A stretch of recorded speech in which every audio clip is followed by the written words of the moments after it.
Sorry, camera guy needed a break from holding our heavy camera. That's why he's like, coffee break. Let's have a real talk, guys. These are our morning talks. We always have our coffee and a notebook and a pen. It's old-fashioned. I lose things in my phone anyway, so why not put it on paper? Anyways, we do these talks. They're meant to kind of bring you back to the basics, debunk the myths, give you hope. You can choose to take them how you wish. A lot of times people get upset during these talks because it is everything in fitness is controversial. One person is saying do cardio, steady state cardio, the next person is saying HIIT is better, and then, you know, it's constantly like chaos. And the reason for this is to tell you how I feel, what I think, take it or leave it, but it's always to give hope and shed some light on the topics. The first one being booty activation, and I say that like that because I'm kind of annoyed with it. Only because everybody bugs me about this. Clients as well. Florina, do you have a 20-minute booty activation video? No, I do not. I think that booty activation has surfaced because somewhere along the line someone kind of got bored. Didn't know what content to post. Booty activation for me, like someone said, well, I saw you were doing booty activation. I was not doing booty activation. I was warming up and stretching, and that's what you do before you work out. But to go and do a 20-minute routine of body weight mumbo jumbo, I think it's a waste of time. Tell me to do 20 minutes of this, I won't even work out. At the end of the 20 minutes, I'll be like, why? I'm unmotivated completely. Like, I don't even want to work out anymore. Well, you would need to add some calories in your and nutrition. You need, well, yeah, depending on your goals, you would need to increase food for the extra 20 minutes of activating each body part that you decide to work. But let's look at it this way. Booty activation came after my journey of 2 years of bulking. That's when it really started to surface. I didn't do any booty activation. I would say my results are pretty good for not doing it. They were just warm-ups. Here's the thing though. Yeah, it's warm-ups, stretching, it's healthy for you. Do 20 minutes of it, and I think that's way too much. That's a workout. The reason people are stressing about it is because they know that they feel like if they don't add it into their routine, they won't see progress. And that's not the case. You're better off doing finishers. Those are the real things, you know. Use a finisher to completely exhaust and create a lot of tension in your muscle and get it to break. Muscle fibers, not your actual muscle. We don't want your muscle breaking here. But that is much better than the activation in the beginning, because let me tell you, your first set of squats, booty activation. Your first set of pelvic raises, booty activation. It's gonna happen regardless. Your biceps. Biceps to everything. I mean, I don't talk about biceps. Who wants biceps, babe? I'm just kidding. I usually talk about the booty, but that's just because that's for me priority, and most girls. But that's what I'm trying to say is at the end, your finishers count more than your activation. And, you know, this is my opinion. If you want to do it, that's fine. But if you're concerned about it, and you're not sure if you should do it, honestly, I don't think it makes much of a difference. So that's my take on it. I don't like wasting time. So I guess it's safe to say my booty activation is a warm-up. It's lightweight squats. You guys see I put one plate on, I squat, that's lightweight for me. I'm activating, I'm warming up, I'm using those muscles, I'm engaging them before I get really into beast mode in my workouts. You just don't call it booty activation. I just don't call it that, yeah. I think people just like to make things more fancy than they are, and it stresses people. So I wanted to talk about that one really quick, which takes me to extremists. Now I say extremists as in people that preach if your shins and knees aren't completely scraped and bleeding after deadlifts, you didn't deadlift right. If your ass didn't touch the ground while you were squatting, you didn't squat right. If your hands are not full of callus, you're not taken serious. This is crazy stuff.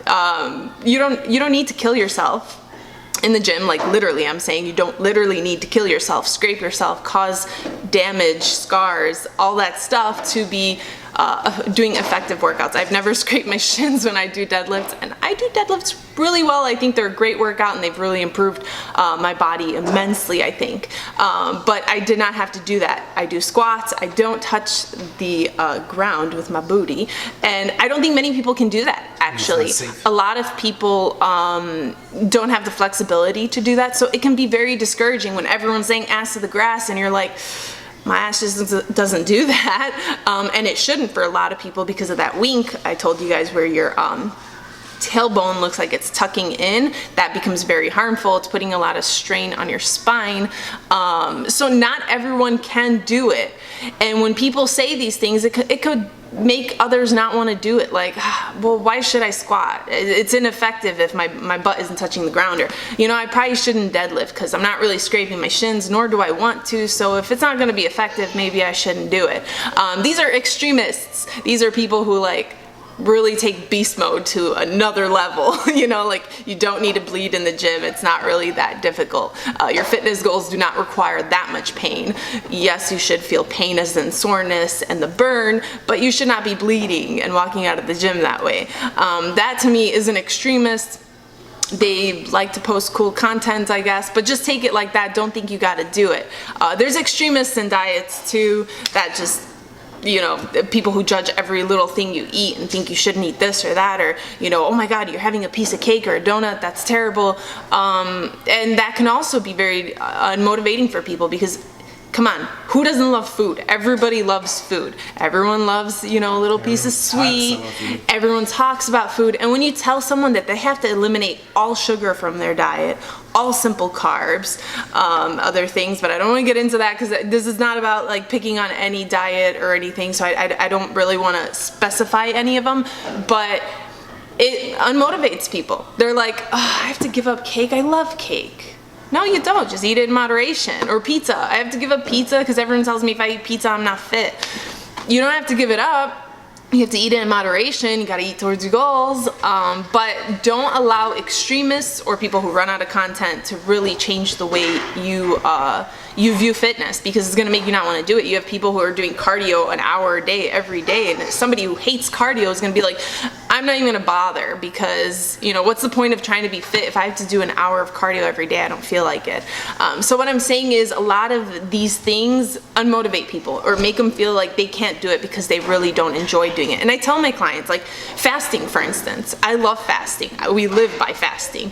And I recommend it to my clients, but I always tell them, if you hate fasting, don't do it. There's no point, because the idea of this is to keep it as a lifestyle. And if you absolutely hate it, you shouldn't do it, or else it's going to make you give up fitness altogether or something. You're going to feel like, well, if I can't fast, then why should I work out? I'm not going to get the progress I want. And I tell them that's crazy, excuse me. You're trying to find a happy medium. You're trying to find what makes you happy, what is easy to maintain as a mom, as a college student, whatever the case is, and that way you can do it for the rest of your life and feel good about it. Don't do something you don't like doing. I hate cardio. I will do very little of it, but you won't see me spending an hour on the treadmill or doing something like that crazy. But that's because I make it, Coffee break. Coffee. Sorry, camera guy needed a break from holding our heavy camera. That's why he's like, coffee break. At least he didn't drop the camera or something, whatever. This also leads me to, I may have been to blame for it because my goals have always been about bulking, but people have this idea that everyone needs to bulk, and it's not true. Hell, if I didn't have to bulk, I wouldn't have bulked. If I did things actually the right way from the beginning, I would have never had to bulk, but I got blinded, Now you want to bulk because you want to eat. Well, I want to eat, but I want to gain a little bit more fat too, muscle and fat. But I had this idea that thin, and I just wanted to be thin, and I didn't want cellulite. And then looking back at my before photos, my side photos, man, I had a booty, and that was a nice one. And then I started working out, and phew, that happened. Why? Way too much cardio. I used to do, every morning I would wake up, I'd do a half hour on the treadmill, get my workout in, which my workout was weightlifting only, but it would last like an hour and a half to 2 hours. That's cardio. So that's like 2.5 hours of working out every day. And if I missed one day, I was very, very pissed off. So I way overworked. To that point, it was probably getting to the point of muscle cannibalization. That's why I had no butt, because eventually my body was like, you're doing way too much activity, you're not eating enough, you're already shredded, your body fat is like nothing. Like I was under 14 probably before I got pregnant. Yeah. It was the leanest I've been. I can't find accurate photos. I was more camera shy back then because I wasn't really in the fitness industry. It was more makeup for me. But I was so lean and shredded, and my body was probably like, now you gotta tap into muscle because you got nothing else to burn. Why are you working so hard? And that was just because I didn't know better. And society taught you, keep working out, keep doing cardio. And if you do it the right way and you don't overwork your body, somebody who's a little bit overweight has a little bit of extra on them, working out properly, weightlifting, engaging your correct muscles, you will never have to bulk. You're gonna lean down with curves. A lot of my clients who come to me and have curves already, they don't lose them because I tell them weightlifting, we prioritize all the beautiful assets girls like to have, like their booty. And therefore they won't really lose it. You will lose a little bit of size. Now keep this in mind because you do have fat over your butt. You gotta lose some fat. So you may lose some size, but for the most part, you're not gonna just become, flat like I did because, I just worked out too hard. And then after the pregnancy alone makes you lose muscle, and then breastfeeding, and during breastfeeding I was working out all the time because the minute I would put her down to nap, I had to work out because I was obsessed. So I had lost so much muscle. This is what I'm trying to tell you guys is I try to simplify it for everyone, but it's really difficult because I guess I understand it, but I can't. New subscribers to come in. And new subscribers come in, so I'll talk about something that I previously talked about, something else similar, and they missed that part.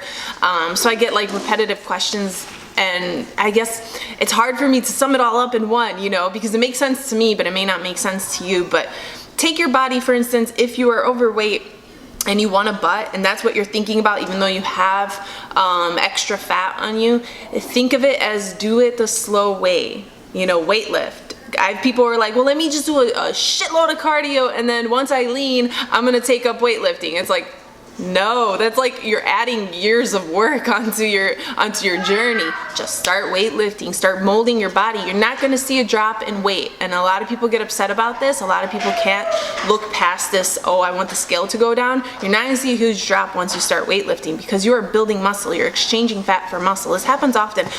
I'm back to almost 143, but I'm the leanest I've ever been. I'm lean, there's not very much to pull anymore. And before I was grabbing a big chunk, 143. I'm back at 143. I'm like, what?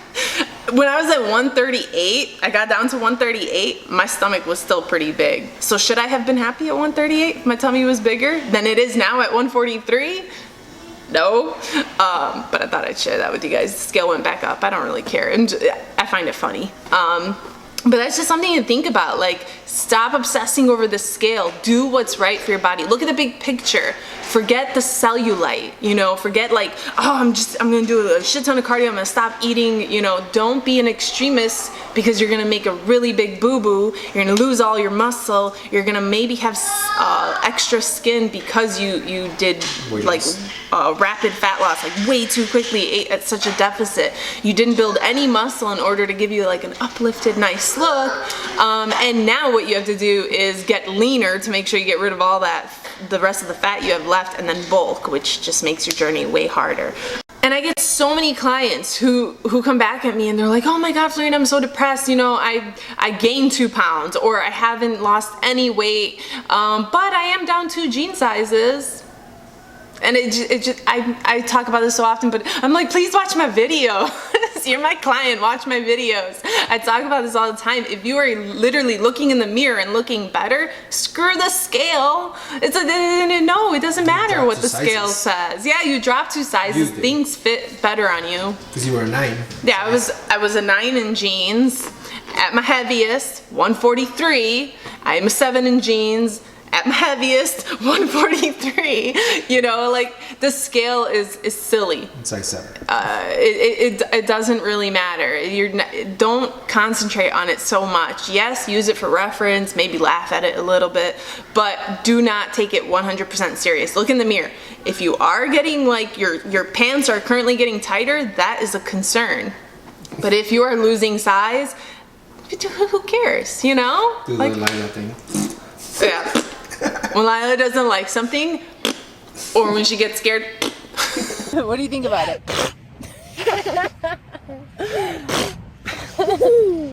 What do you think about it? It's hilarious. I love it though. You scared her once, right? And she got mad at you. She's like, it's the cutest thing ever. Anyways, what was I saying? Now, something I wanted to talk about, because on my plan, a lot of people exceed, but there are some people who just cannot accept eating a little bit more. And there have been people who give up because they just choose not to do it. And a good example, obviously I keep everybody on private, so I would never like out anyone, but I gave a girl about 400 calories more than she's used to eating, but she was eating at a very severe deficit. Now, she started doing it. She didn't gain any weight, and she's like, I have great energy. But in her mind, she started feeling, no, I'm eating too much. I'm gonna get fat. I'm gonna get fat. So she decided to bring those calories back down. And she's like, well, Florina, you know, I lost 3 pounds by eating 400 less calories. But I told her 400 more calories has to weigh something, right? You eat a meal, you step on the scale, your weight is gonna go up. You drink a glass of water, your weight goes up. So yes, you will gain temporary weight. Your body needs it. It needs it for fuel. It needs it to make everything work properly. And the thing with this is, a lot of times, this happens to like almost 70% of my clients, where we increase calories, they see a little bit of weight gain, they get concerned. I reassure them it's all part of the process. Don't worry, you know, next week you're gonna feel different, just keep it up. Those who keep it up come back to me like, oh my God, Florina, I'm so hungry, my stomach's so small, I feel so good, I lost all that weight that I had gained, but the gain was literally just food inside their stomach, and they're so happy that they stuck it out. So I try to always reassure them, please trust me, trust me. I'm like begging them to trust me. Listen, when I start bulking, I am going to increase my calories probably by like 400 or 500, and I will gain on the scale like maybe 3-4 pounds. Should I be excited that I gain muscle? Absolutely not. That is literally 400 to 500 extra calories of food inside of me that weighs so much more. The first time I bulked, I was so excited. I'm like, man, I'm gaining weight so quickly. It's time to lean. I gained 5 pounds. So I started cutting and I lost all that weight. Why? Because it was food weight. It was not muscle weight. That was silly of me, but whatever. You know, first time for everything, you kind of goof things up a little. But the point is, food weighs something. Water weighs something. Anything that goes inside you weighs something. Is it fat? No, it's weight. That's why weight doesn't matter, because weight can mean anything. I've literally seen people go down 10 pounds in weight and nothing happens to their body, nothing. So should they feel more excited than the person who went up 5 pounds but 2 jean sizes down? No. So, I mean, I know it sounds crazy to the mind, but try to remind yourself of this. Look in the mirror more, be in tune with your body more. Don't allow something to tell you how you should feel. Don't allow an object to tell you how you should feel. Make it a thing that you decide how you should feel. Be in tune with your body. Look in the mirror more. Take photos. It's not cocky. Just take photos. Photos will never lie to you. It'll tell you, hey, you know, you still got cellulite. Hey, you have a muffin top. The scale's not going to tell you this stuff, you know? You don't have to post them. And you don't have to post them. You know, obviously don't post your photos if you're not comfortable. Do it for you. You know, I get a lot of people will send photos and they're all covered up. And I'm like, all right, if you don't want to show me your body like fully in a bra and underwear, that's fine, but promise me that you will go into your bathroom right now and take photos in your bra and underwear for you, so that you can compare your progress later on in the journey, because I can't see what's happening with a t-shirt on, you know, like I don't know, you know, but you want to see your body change. And a lot of people have thanked me. Thank you so much for pushing me to take these photos. They were really difficult, but without them, I wouldn't have seen, you know, where my body has gotten to. And now they proudly post them. But anyways, point being, screw the scale, laugh at it a little. Don't take it too serious. Don't pay attention to the extremists. If you are squatting, make sure you squat at least to a 90-degree angle. Deadlifting, yeah, keep the bar as close to your legs as possible. Don't scrape the shit out of them. Things like that. you're doing it right. You know, don't let other people make you feel like you're not just because you're not getting fast progress. It's not about fast progress, it's about permanent progress. If you like these real talks, show your support with a thumbs up. That just tells me, it's like feedback. It tells me, hey, I really like this video, do more like these. And it's private, no one will know you liked it. So rest assured you will not be exposed to the internet. It just helps me know what you want to see more of and what, you know, you don't want to see more of. But if you like talks like these, give it a thumbs up. Subscribe if you haven't already. Hit that bell for notifications so you're told every time an awesome video comes up. And until next time, bye guys.